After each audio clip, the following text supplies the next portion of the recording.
Hamisi. Nina umri wa miaka 14. Ninasoma darasa la 7. Mimi ni mtoto wa mfadhiliwa.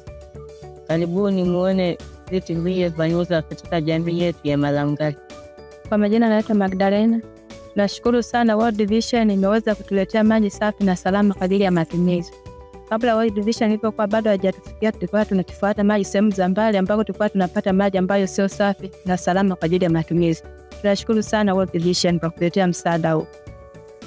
Kwa jina naitwa Alexi, ni mkulima kisha na kilimo cha bustani.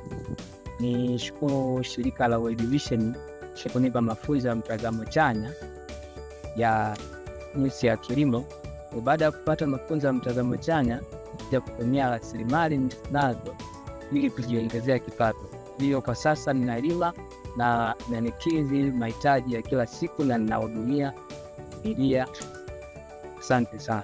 Nishukuru zaidi mafunzo ya mtazamo chanya.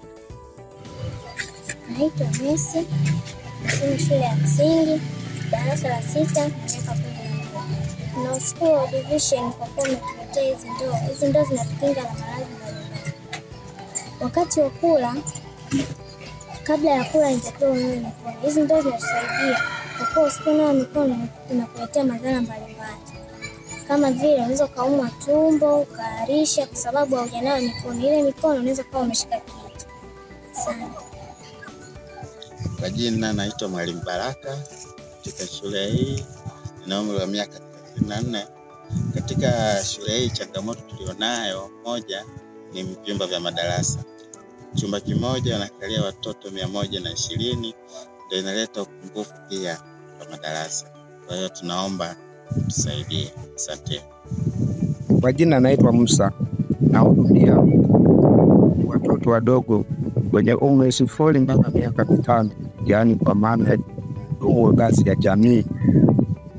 Changamoto yetu mahala husika huku hakuna zahanati, hivyo tunatumia mbinu mbadala ya kutundika mzani juu ya mti na kuwapima watoto husika.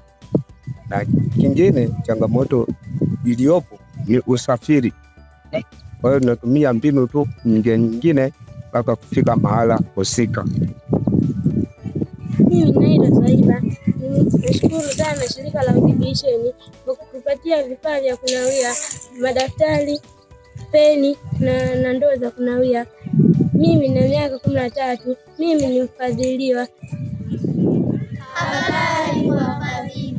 Asanteni kwa kufadhili. Karibuni Tanzania.